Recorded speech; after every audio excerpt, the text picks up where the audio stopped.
തീക്കളി കഴിഞ്ഞു, ഇനി വരുന്നത് ചോരക്കളി. പറയുന്നത് മറ്റൊന്നിനെ കുറിച്ചുമല്ല, UEFA ചാമ്പ്യൻസ് ലീഗിനെ കുറിച്ചാണ്. അപ്പോൾ UEFA ചാമ്പ്യൻസ് ലീഗിലെ തീക്കളി പോരാട്ടമായിരുന്ന Man City versus Real Madrid, Bayern versus Arsenal, Barcelona versus PSG, Dortmund versus Atletico Madrid, അതായത് ക്വാർട്ടർ ഫൈനലിലെ രണ്ടാം ലെഗ് മത്സരം കഴിഞ്ഞിരിക്കുന്നു. അപ്പോൾ നിങ്ങൾ എല്ലാവരും അറിഞ്ഞിരിക്കുമല്ലോ, ഇതെല്ലാം കഴിഞ്ഞു, ആരൊക്കെയാണ് ജയിച്ചതെന്നൊക്കെ നിങ്ങൾ അറിഞ്ഞിരിക്കും. അപ്പം ഞാൻ ഇതിന് എൻ്റെ സെമി ഫൈനലിലെ വിലയിരുത്തലായിട്ടാണ് ഞാൻ ഈ വീഡിയോ ഇടുന്നത്.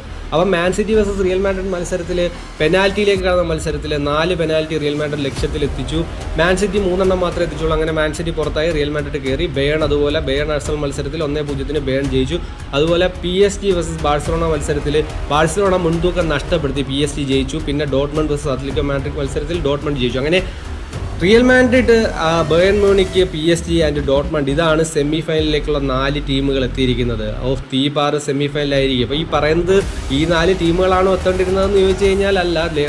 ആഴ്സണലിനെക്കാട്ടി നല്ല ടീമൊന്നും അല്ല ബയേൺ എന്നാണ് ഞാൻ പേഴ്സണലി വിചാരിക്കുന്നത്. അതുപോലെ ബാഴ്സലോണ PSG-യെക്കാട്ടി മികച്ച ടീമാണെന്ന് ഞാൻ വിചാരിക്കുന്നു. അപ്പോൾ ഈ 2 ടീമുകളായിരുന്നു മാറി മാറി വരേണ്ടിരുന്നത്. അതായത് എൻ്റെ ഒരു അഭിപ്രായത്തിൽ റിയൽ മാഡ്രിഡും ആഴ്സണലും ബാഴ്സലോണയും ഡോർട്ട്മണ്ടും ആയിരുന്നു വരേണ്ടിയിരുന്നത്. പക്ഷേ എൻ്റെ അഭിപ്രായത്തിന് ഇവിടെ പ്രസക്തി ഇല്ല. കളി ജയിച്ചത് നമ്മുടെ ടീമുകളാണ്, 4 ടീമുകളാണ്. അങ്ങനെ സെമി ഫൈനലിലേക്ക് എത്തിയതും അവരാണ്. അപ്പോൾ സെമി ഫൈനൽ 2 ലെഗ് ഉണ്ട്. അപ്പോൾ ആദ്യത്തെ leg Bern versus Real Madrid Wednesday 1 മെയ്യിൽ 12:30 നടക്കും. അതുപോലെ ഡോർട്ട്മണ്ട് വേഴ്സസ് PSG മത്സരം 2 മെയ്, അതായത് മെയ് 2 12:30 നടക്കും.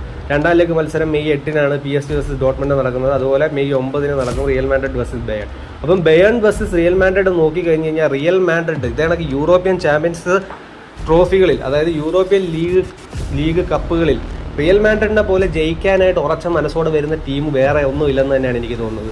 അത് ആരുണ്ടായാലും ഇല്ലെങ്കിൽ ശരി, റിയൽ മാഡ്രിഡ് എന്ന് പറഞ്ഞു കഴിഞ്ഞാൽ റിയൽ മാഡ്രിഡ് ആണ്, റിയൽ മാഡ്രിഡ്. അപ്പം ബേൺ വേഴ്സസ് റിയൽ മാഡ്രിഡ് മത്സരത്തിൽ ബേൺ പരാജയപ്പെടും, റിയൽ മാഡ്രിഡ് ജയിക്കുമെന്നാണ് എൻ്റെ ഗട്ട് ഫീലിംഗ് പറയുന്നത്. അതായത് ബേൺ പരാജയപ്പെടും, റിയൽ മാഡ്രിഡ് ജയിക്കും. അതുപോലെ ഡോർട്ട്മണ്ട് വേഴ്സസ് PSG, ആ മത്സരത്തിൽ PSG ആണ് ജയിക്കാൻ സാധ്യത എന്നാണ് എനിക്ക് പറയുന്നത്. അപ്പം എൻ്റെ ഒരു അഭിപ്രായത്തിൽ സെമി ഫൈനൽ 2 ലെഗിലും കൂടെ ബേൺ വേഴ്സസ് റിയൽ മാഡ്രിഡ് മത്സരത്തിൽ ബേൺ പരാജയപ്പെട്ട് റിയൽ മാഡ്രിഡ് കയറും. അതുപോലെ തന്നെ ഡോർട്ട്മണ്ട് വേഴ്സസ് PSG മത്സരത്തിൽ PSG ജയിക്കും. അങ്ങനെ ഫൈനൽ റിയൽ മാഡ്രിഡ് വേഴ്സസ് ഡോർട്ട്മണ്ട് അല്ല, PSG വരുമെന്നാണ് എനിക്ക് തോന്നുന്നത്. അപ്പോൾ റിയൽ മാഡ്രിഡ് വേഴ്സസ് PSG ഉള്ള മത്സരത്തിൽ ആര് ജയിക്കുമെന്ന് നമുക്ക് ഫൈനൽ മത്സരം മെയ് കഴിഞ്ഞിട്ട് ജൂൺ മാസം 2-ാം തീയതിയാണ്.